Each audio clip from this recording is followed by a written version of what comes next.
Waktu lagi dihantam sama bapaknya, udah nggak terdengar suara teriakan, suara jeritan, suara rintihan. Diam sudahlah si Ari. Ari jatuh di lantai, udah nggak bergerak lagi. Assalamualaikum warahmatullahi wabarakatuh. Hey Sobsil, kalian ada di Cerita Lesta bersama Mak Tari yang cerita. Di video kali ini aku akan kembali menceritakan sebuah cerita kriminal tentang seorang anak kecil yang bernama Ari Hanggara, di mana dia harus menjadi korban kekejaman bapak kandungnya sendiri yang tega menyiksanya berhari-hari sampai akhirnya si Ari ini meregang nyawa di tangan bapaknya sendiri. Jadi nggak usah lama-lama, kita langsung masuk ke videonya. Check it out. Ari Hanggara ini adalah anak kedua dari 3 bersaudara, di mana dia lahir di Bogor tanggal 21 Desember 1977. Ayahnya bernama Majtino Ediwan dan ibunya bernama Dahlia Nasution. Ari ini adalah anak kedua dari 3 bersaudara.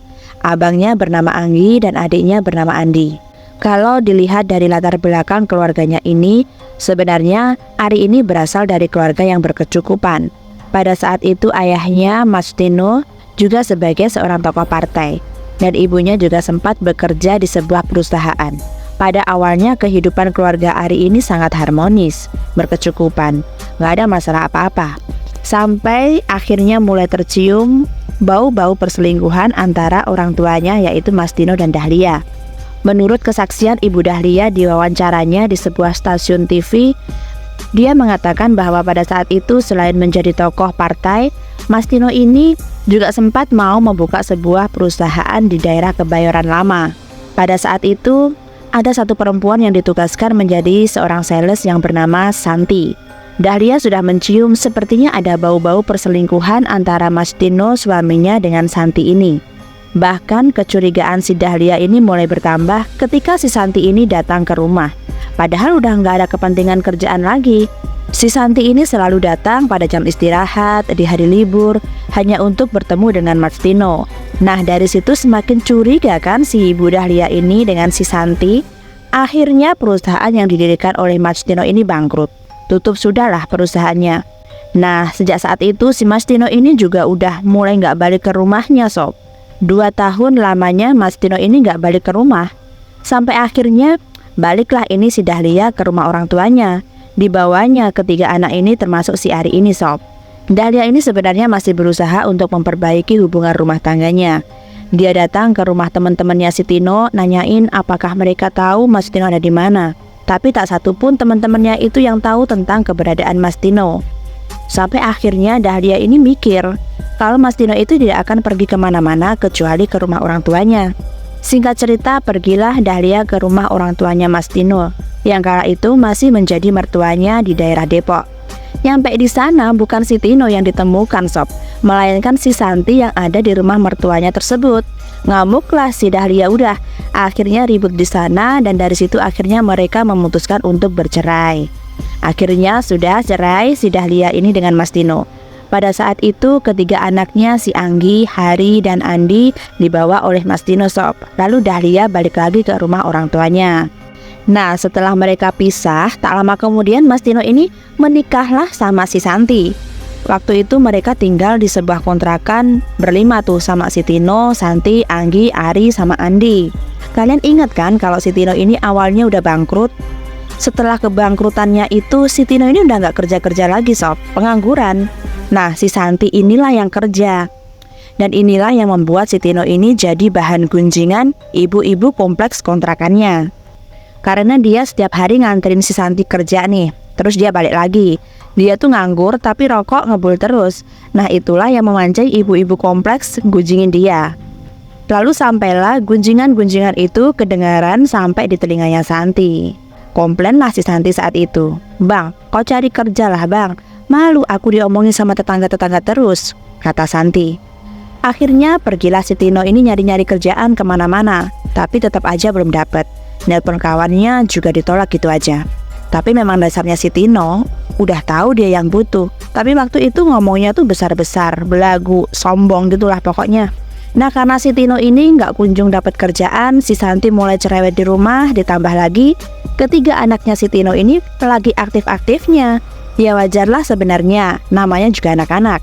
Santi ini udah mulai marah-marah, mulai komplain ke anak-anaknya si Tino. Dan sejak saat itu si Tino ini mulai menerapkan peraturan yang lumayan keras kepada 3 anaknya. Apa aja udah ada aturannya. Tapi si Ari ini termasuk anak yang lumayan memberontak sob. Dia lumayan melawan. Dia ini pendiam, tapi tetap bandel gitu loh.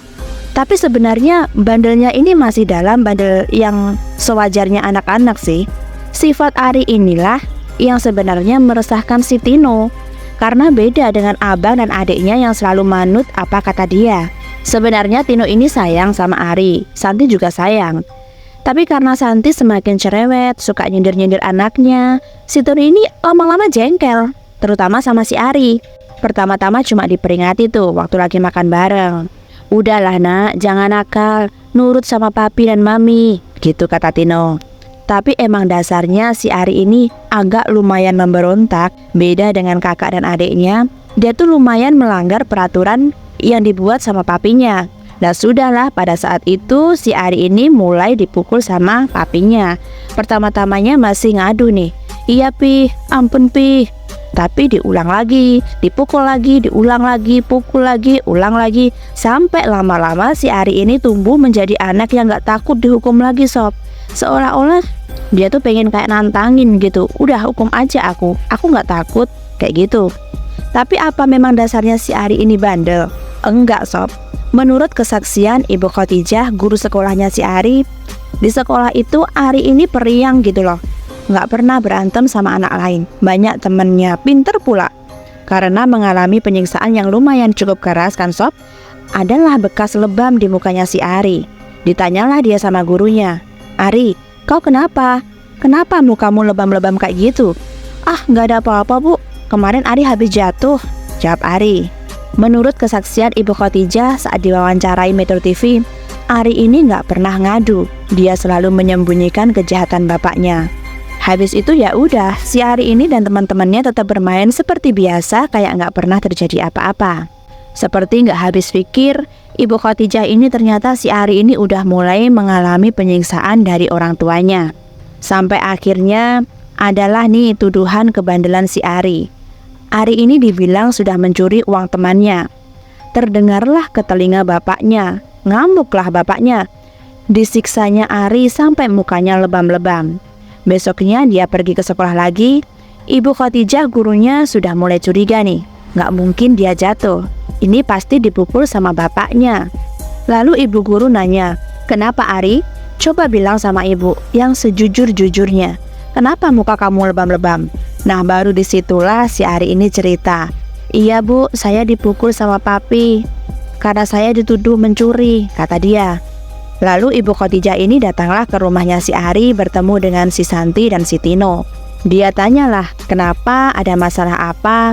Lalu si Tino bilang kalau si Ari ini mencuri uang temannya. Terus si Santi menimpali kalau dia percaya Ari ini pasti mencuri karena Ari pernah nyuri uangnya Santi. Waktu itu Bu Khotijah terkejut, loh kok bisa Ari nyuri uangnya Bu Santi? Jadi kata Santi waktu itu dia pernah nyuruh Ari ngambil uang di dompetnya, tapi dia ngambilnya lebih, jadi uang Santi itu jadi berkurang. Menurut Ibu Khotijah sendiri, Santilah yang menanamkan dan mengajarkan sikap yang tidak baik ke Ari. Bukan tindakan yang baik dicontoh kalau kau ini nyuruh anak kecil buka barang privasi kamu. Jadi secara tidak langsung Ibu Khotijah ini mengatakan bahwa kau sendiri yang ngajari si Ari ini buka barang-barang privasi milik orang lain. Lah kalau ternyata sekarang dia berani mencuri, ya karena kau juga, gitu katanya Bu Khotijah. Dan setelah masalah tuduhan pencurian itu, makin pusinglah si Tino ini ngadepin tingkah si Ari ini. Dia itu merasa marah gitu dengan perilaku si Ari. Akhirnya dia memutuskan untuk memasukkan Ari ke pesantren di Jawa Timur. Tapi sayangnya sebelum berangkat ke pesantren, hari ini si Ari membuat kesalahan lagi. Tapi kali ini bukan kesalahan dari Ari, tapi dari abangnya, si Anggi. Tapi Ari ini ngaku kalau dialah yang melakukan kesalahan itu sampai-sampai dia sendiri yang meminta ayahnya untuk menghukum dia. Lalu si Ari ini diikat oleh ayahnya. Ari nggak boleh tidur di dalam, tidur di luar, nggak dikasih makan. Si Andi sama si Anggi inilah abang sama adiknya yang diam-diam ngasih makanan. Nah 2 hari sebelum kepergiannya, Ari ini diberi hukuman untuk membersihkan kamar mandi. Tapi karena kecapean, udah nggak dikasih makan, makan juga seadanya, itu pun cuma dari abang sama adiknya. Malas-malasan si Ari ini ngebersihin kamar mandinya. Diceklah sama bapaknya si Tino nih ya. Dia lihat anaknya malas-malasan padahal kecapean. Dipukulnya sekali Ari ini. Udah dipukul, disuruhlah dia untuk berdiri jongkok. Si Andi sama si Anggi, abangnya Ari, lihat si Ari itu udah sempoyongan gara-gara ngantuk. Padahal hukuman itu sebenarnya bukan buat dia, tapi buat abangnya. Tapi gara-gara belain abangnya, dialah yang jadi dihukum. Makin ditambah lagi, dia nggak dikasih makan sama si Tino sama si Santi. Abang sama adiknya inilah yang ngasih dia biskuit diem-diem malam-malam waktu papi dan maminya lagi tidur. Keesokan harinya, tepat di malam hari, 1 hari sebelum si Ari meninggal, dimana di keesokan hari inilah hari keberangkatannya si Ari mau dimasukkan ke pesantren. Nah, pada malamnya itu si Santi ini ngomong lah sama ke Ari. Dinasihatinya Ari, disuruh dia minta maaf sama papinya. Karena si Santi ini tahu kalau si Ari ini anaknya lumayan pembangkang, dia nggak marah-marah, dia diem gitu, kuil gitu. Tapi tetap nggak mau minta maaf sama ayahnya. Karena dia udah ngerasa udah nggak mau lagi, nggak sudi lagi buat minta maaf sama bapaknya. Dan benar saja, waktu si Santi ini nyuruh si Ari minta maaf, Ari menolaknya mentah-mentah. Ari berkata mending dihukum aja daripada minta maaf sama bapaknya. Mendengar jawaban si Ari ini, marahlah si Santi. Kemudian ditamparnya muka si Ari sampai mental ke dinding sob. Mendengar hal tersebut, si Tino nyamperin Ari lagi. Ditambah gamparlah muka si Ari ini, terus dipukul-pukulnya pantatnya si Ari sob. Si Santi diam aja pada saat itu. Digambarkan mata Ari ini udah lebam gitu sob. Dia kayak memandang sendu gitu sama bapaknya. Terus berhenti bapaknya sob? Enggak sob, diambilnya tongkat sapu, lalu dipukul-pukulnya lagi si Ari sampai mau patah tongkat sapu itu. Melihat hal ini, si Santi mencoba melerai. Pi, udah, ini udah kelewatan. Lalu apakah si Ari ini nangis sob saat disiksa? Enggak sama sekali sob. Si Ari ini cuma diem. Dia udah kayak pasrah aja, udah terserah mau diapain gitu. Dan digambarkan matanya si Ari ini seolah-olah udah benci banget sama bapaknya. Dia menatap wajah bapaknya itu dengan wajah yang dingin dan pandangan yang mengerikan. Udah kayak gitu, berhenti nggak si Tino? Enggak sob. Karena melihat tatapan sinisnya si Ari ini, digamparnya lagi si Ari sampai terjungkal ke lantai. Setelah itu ditinggalkannya Ari, kemudian si Tino ini sama Santi pergi ke kamar untuk tidur. Anggi sama si Andi udah nangis-nangis tuh di kamarnya melihat saudaranya disiksa sama bapaknya. Gak lama kemudian si Tino ini balik lagi ke si Ari. Dia ngasih minum nih ke si Ari. Waktu itu Tino ini sempat menasihati Ari. Dia mengatakan kalau dia melakukan ini karena dia tuh sayang sama si Ari. Begitulah dinasihatinya si Ari. Dan sempat berpelukan juga mereka waktu itu. Mungkin pada saat itu si Tino tuh udah ngerasa kayak udah capek banget gitu ngadepin sikap si Ari yang dingin, patuh, tapi kepatuhannya itu terkesan melawan gitu loh sob. Nah, udah selesai berpelukan nih. Lalu si Ari ini ngomong ke papinya, Pi, boleh nggak Ari minta minum lagi? Ari haus. Lalu apa kata Tino? Enggak, kan tadi Ari udah minum. Ari janji ya sama papi, Ari nggak boleh minum lagi sampai besok pagi. Gitu kata si Tino. Disuruhnya anaknya ini berjanji supaya nggak minum. Iya Pi, jawab si Ari. Habis itu si Ari disuruh tidur, tidurnya di luar lagi. Sementara si Tino ini balik lagi ke kamarnya. Nah, pada tengah malam, ingat kan tadi si Ari sempat minta minum lagi sama bapaknya? Karena dia ini udah dehidrasi, udah kehausan. Dilanggarnya lagi aturan bapaknya tadi. Tadi kan si Ari udah janji nggak boleh minum lagi. Si Ari ini bangun di tengah malam, kemudian dia ngendap-ngendap ke kulkas buat minum. Diambilnya gelas, dibukanya kulkas, lalu dituangkan air. Nah, kedengeran nih bunyi si airnya sama si Tino. Keluarlah si Tino ini dari kamarnya. Langsung dia lihat Ari yang lagi pegang minuman. Diamuknya si Ari ini sob. Ari, kamu ngapain minum? Tadi kan udah janji sama papi, jangan minum. Ari haus Pi. Langsung aja ditariknya tubuh si Ari. Dan jadilah sasaran kemarahan bapaknya. Waktu lagi dipukul kayak gitu, waktu lagi dihantam sama bapaknya, udah gak terdengar suara teriakan, suara jeritan, suara rintihan. Diam sudahlah si Ari. Ari jatuh di lantai, udah gak bergerak lagi. Di saat itu paniklah si Tino. Kemudian dia membangunkan istrinya si Santi. Dibawanya tubuh si Ari ini ke rumah sakit Cipto Mangunkusumo, yang pada saat itu sebenarnya si Tino ini sudah menyadari bahwa Ari sudah tiada. Ari sudah meninggal di malam itu. Dan setelah tiba di rumah sakit Cipto Mangunkusumo, dokter sudah nggak bisa berbuat apa-apa. Ari Anggara dinyatakan meninggal dunia tepat di tanggal 8 Desember 1984. Tahu anaknya meninggal, disitulah baru menangis, disitulah baru menyesal si Tino melihat anaknya terbujur kaku ditutupi kain putih. Dan yang lebih miris lagi sob, pada saat itu si Tino mengatakan 2 hari sebelum kejadian, tepatnya tanggal 6 Desember, si Ari ini tahu kalau dia akan pergi. Dia bilang sama papinya, "Pi, nanti jangan rindukan Ari ya Pi, Ari bakalan pergi jauh." Aduh, bener-bener nyesek aku nyeritainnya sob. Kebayang gak sih betapa nelangsanya hati si Ari kala itu? Lalu apa kabar Ibu Dahlia? Jadi waktu dulu itu informasi tidak secepat seperti sekarang sob. Dahlia ini sama sekali tidak dikasih tahu sama si Tino kalau anaknya meninggal. Di wawancara di sebuah stasiun TV, Dahlia ini mengatakan kalau dia baru mengetahui anaknya meninggal setelah beberapa hari setelahnya. Dahlia ini mengatakan kalau dia baru mengetahui anaknya meninggal beberapa hari setelahnya. Karena waktu itu dia tinggal sama ibunya kan, dia mau pergi ke bank untuk mengambil uang pensiunan. Di tengah jalan dia melihat ada koran dengan berita tentang anak meninggal karena disiksa sama bapaknya. Dibelinya koran itu dan dia lihat, dan betapa terkejutnya saat tahu kalau itu adalah cucunya. Pulanglah dia ke rumah, baru di situ si Dahlia dikasih tahu sob. Dan Dahlia pun tidak menyaksikan upacara pemakaman si Ari Anggara ini. Dahlia datang ke kantor polisi di Mampang waktu itu. Dilihatnya muka si Tino, diambilnya sandal lalu digambarnya muka si Tino ini.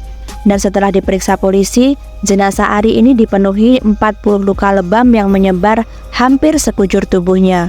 Mulai di punggung, pinggang, pantat, dada, tengkuk, dan paling banyak ada di kedua tangannya. Nah, karena meninggalnya si Ari ini setelah diotopsi dan diperiksa ada luka-luka lebam di sekujur tubuhnya, disitulah si Tino ini diperiksa polisi dan langsung ditangkap karena dugaan penyiksaan kepada anak. Waktu diperiksa si Tino ini sendirian, nggak sama si Santi. Jadi saat itu si Tino ini berusaha menutup-nutupi keterlibatannya Santi. Namun 3 hari kemudian akhirnya si Santi ini pun juga ikut ditangkap. Nah, waktu itu informasi yang diterima oleh Ibu Dahlia, Santi ini ngaku kalau si Ari ini sebenarnya adalah anak kandungnya. Kejadian si Ari ini sangat-sangatlah menggemparkan Indonesia. Kalau dilihat dari sidang pengadilan pertamanya tuh, banyak sekali orang berkerumun di pengadilan. Juga di rumah si Santi waktu mereka lagi reka ulang. Disitulah mereka dicaci maki sama orang-orang. Dan akhirnya setelah menjalani proses persidangan, akhirnya vonis dijatuhkan.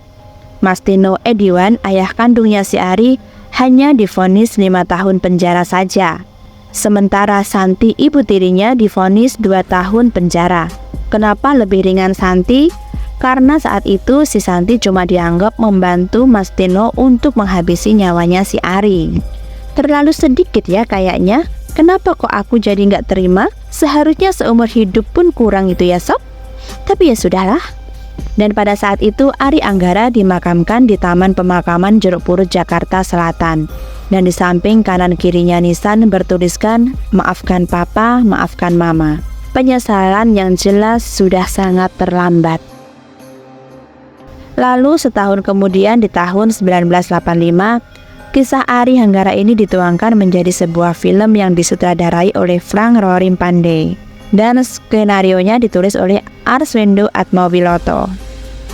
Oke sob, jadi itulah tadi cerita menyedihkan dari seorang Ari Anggara, seorang bocah yang meregang nyawa di tangan bapaknya sendiri.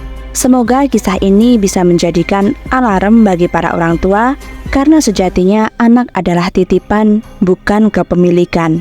Marilah dijaga amanah tersebut dengan sebaik-baiknya. Jadi sekian dulu videonya, terima kasih banyak yang udah nonton. Klik tombol like and subscribe-nya. Jangan lupa komen di bawah video apa yang ingin dibahas selanjutnya. See you next video. Wassalamualaikum warahmatullahi wabarakatuh. Bye.